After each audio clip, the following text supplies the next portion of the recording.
حضرت تمیم داری رضی اللہ تعالیٰ عنہ فرماتے ہیں کہ ہم کھڑے تھے، ایک اونٹ دوڑتا ہوا آیا، نبی کریم صلی اللہ علیہ وسلم کے پہلے اس نے قدموں پہ سجدے کیے، صحابہ کہنے لگے حضور ہمیں بھی اجازت دیں، فرمایا وہ تو بے زبان ہے، اسے تو پتہ کوئی نہیں، پیش نظر ہے وہ نو بہار، سجدے کو دل ہے بے قرار، روکیے سر کو روکیے یہی تو امتحان ہے۔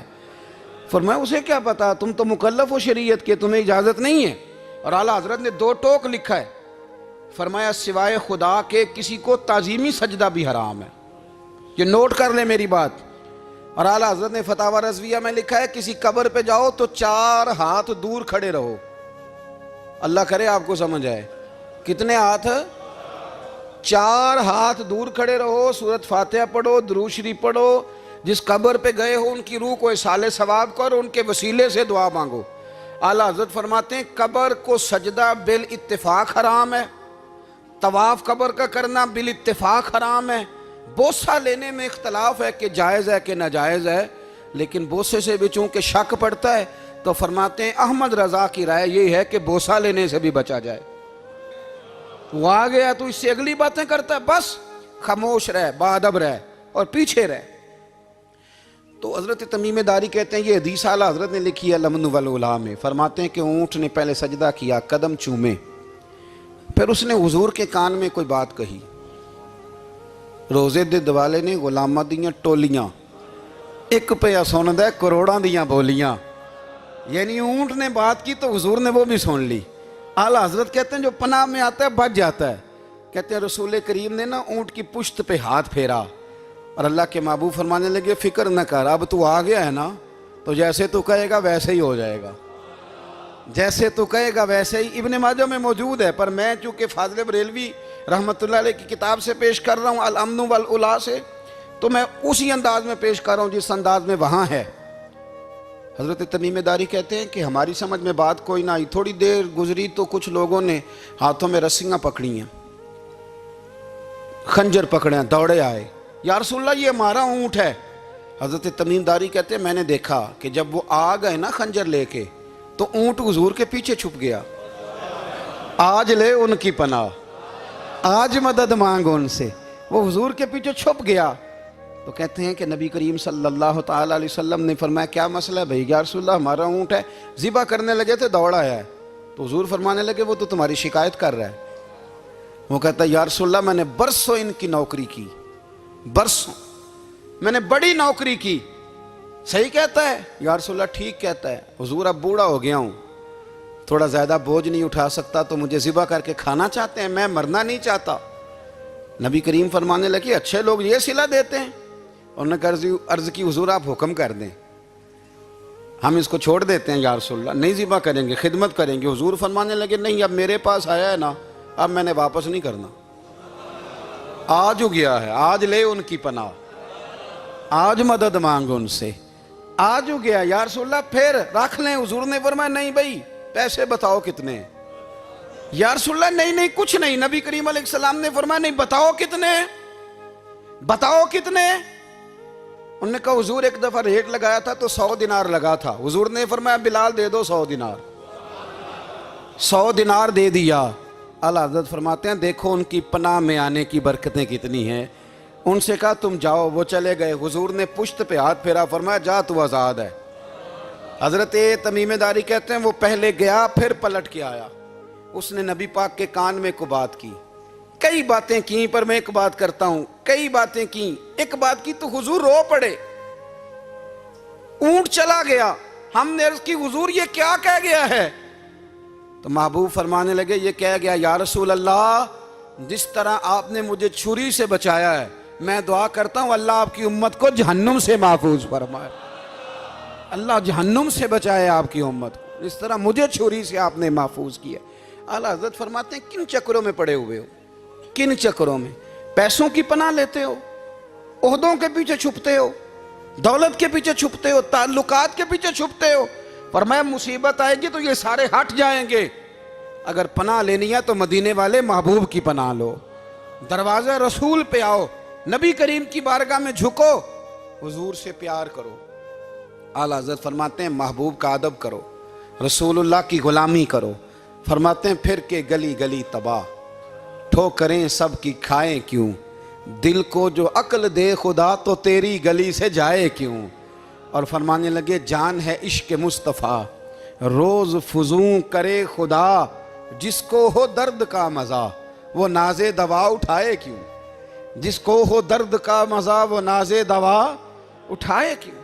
انہوں نے محبوب کریم کی محبت کا پیغام دیا، صحابہ کی محبت کا، بولیے، صحابہ کی محبت کا پوری کتاب لکھی حضرت صدیق اکبر جناب عمر کے فضائل پر۔ اور مزے کی بات یہ ہے کہ اعلیٰ حضرت نے نا اردو شاعروں میں سے کسی کو توفیق نہیں ہوئی حضور کو شہنشاہ کہنے کی، اعلیٰ حضرت نے کہا میرے نبی شہنشاہ ہیں۔ دلیل کیا دی؟ فرمانے لگے پڑھو ترمذی، حضور نے فرمایا میرے دو وزیر زمینوں میں ہیں، دو آسمانوں میں۔ زمین کے دو وزیروں کے نام ابو بکر اور عمر ہیں، آسمان کے دو وزیر ہیں جبریل اور میکائیل۔ تو اعلیٰ حضرت کہنے لگے حضور وزیر تو کسی شہنشاہ کے ہی ہوتے ہیں، پھر کہہ لو نا شہنشاہ۔ تو پھر فرمانے لگے حاجیو آؤ شہنشاہ کا روضہ دیکھو، حاجیو آؤ شہنشاہ کا روضہ دیکھو، کعبہ تو دیکھ چکے اب کعبے کا بھی کعبہ دیکھو، کعبہ تو دیکھ چکے اب کعبے کا بھی، غور سے سن تو رضا کعبے سے بھی آتی ہے صدا، میری آنکھوں سے میرے پیارے کا روضہ دیکھو۔ اعلیٰ حضرت نے ساری زندگی اور صحابہ کرام کی بات کی، اہل بیت کی بات کی، اولیاء کی بات کی، صوفیاء کی بات کی، دفاع کیا سب کا، سب کے شانوں میں لکھا، امت کو بتلایا کہ اپنے بزرگوں سے جڑے رہو گے تو بچے رہو گے۔ اعلیٰ حضرت نے طنز کرنے سے، تنقید کرنے سے، بلا وجہ غلطیاں نکالنے سے اور ایک دوسرے پر لان تان کرنے سے ہمیں بچنے کو کہا۔ اعلیٰ حضرت فرماتے ہیں کوئی علم اگر آ جائے نا تو اس کا معنی یہ نہیں کہ سب کو جاہل سمجھ لینا چاہیے۔ سمجھ آ رہی ہے میری بات کی؟ ہم جس شعبے میں بھی ہوتے ہیں نا سامنے والے کو ان پڑھ ہی سمجھتے ہیں۔ مولویوں کے بارے میں بعض لوگوں کا خیال ہے کہ یہ پتہ نہیں کون سی مخلوق ہے، ان کو کیا پتہ دنیا داری کا۔ میں صحیح کہہ رہا ہوں۔ اسی طرح جو میرے شعبے سے تعلق رکھنے والے لوگ ہیں وہ کہتے ہیں شاید سارے تاجر دو نمبر طریقے سے ہی مال کماتے ہیں۔ یہ ہو نہیں سکتا، ایسا ہو نہیں سکتا۔ ہمیں نا دوسروں کی اہمیت کی خبر رکھنی چاہیے۔ ہم ایک دوسرے سے پیار، ہم طنز کرتے ہیں، تنقید کرتے ہیں۔ فاضل بریلوی منع کرتے تھے، آپ فرماتے ہیں یہ طریقہ درست، ہم جب غلطیاں نکالنے پہ جاتے ہیں تو معاذ اللہ اتنا اوپر بن جاتے ہیں کہ معاذ اللہ ثم معاذ اللہ اللہ رسول تک پہنچ جاتے ہیں۔ اعلیٰ حضرت کے زمانے میں ایک شخص نے کہہ دیا نبی پاک کا خیال آئے تو نماز ٹوٹ جاتی ہے۔ عقل ہے نا جی، جہاں مرضی لے جاؤ۔ وہ کہنے لگا جی میں نے خالص اللہ کے لیے پڑھنی ہے نا فلسفہ عجیب، نبی پاک کا خیال آئے تو نماز ہے۔ اعلیٰ حضرت فرمانے لگے تو بڑا ہی پاگل ہے، جب تو کہے گا السلام علیکہ ایھا النبی، خیال آئے گا کہ نہیں؟ فرمانے لگے تو بڑا ہی نادان ہے، جب تو کہے گا اللہم صلی علی محمد وعلی، خیال آیا کہ نہیں آیا؟ فرمانے لگے تو نبی پاک کی بات کرتا ہے، نماز میں تو ابا اماں کا بھی خیال آتا ہے، ربنا اغفر لی والی والدیہ۔ فرمانے لگے کہ ربے کے خیال سے نہیں ٹوٹتی تو مدینے والے کے خیال سے کیسے ٹوٹ گئی؟ فرمانے لگے بڑا ہی بیوقوف ہے تو۔ اعلیٰ حضرت فرمانے لگے تو کہتا ہے حضور کا خیال آئے تو ٹوٹ جاتی ہے۔ فرمانے لگے جب تک حضور کا خیال آئے نہ نماز ہوتی ہی نہیں، جب تک حضور کا خیال نہ آئے نماز ہوتی ہی نہیں، سوال ہی نہیں پیدا ہوتا۔ لوگوں نے کہا جناب وہ کس طرح؟ تو اعلیٰ حضرت فرمانے لگے اللہ نے کہا قرآن میں واقعی الصلاۃ، نماز پڑھو، یہ نہیں بتایا کتنی پڑھنی ہے، اور یہ بھی نہیں بتایا فجر کی کتنی پڑھنی ہے، یہ بھی نہیں بتایا ظہر کی، یہ بھی نہیں بتایا قیام کیسے کرنا ہے، ہمیں یہ بھی نہیں بتایا رکوع کیسے کرنا ہے۔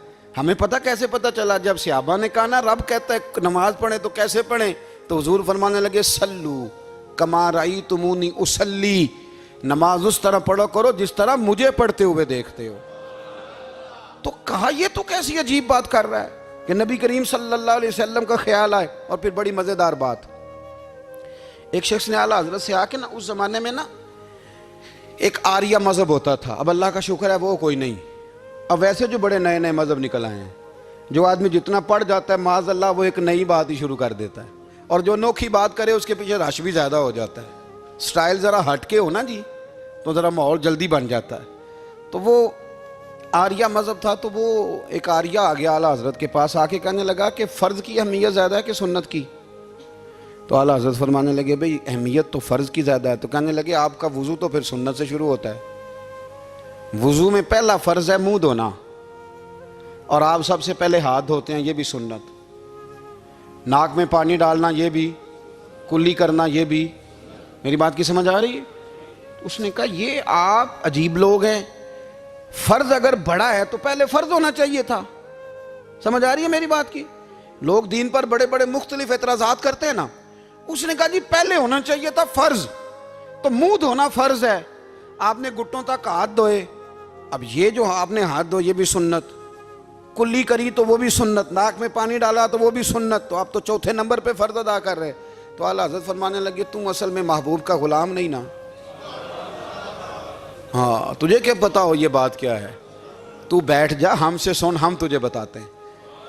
اس نے کہا جی کیا مطلب؟ فرمانے لگے یہ محبوب جو ہے نا ہمارے, یہ ہمیں بڑی جگہوں سے بچاتے ہیں, یہ بچا بچا کے فرائض تک لے جاتے ہیں. کیا مطلب؟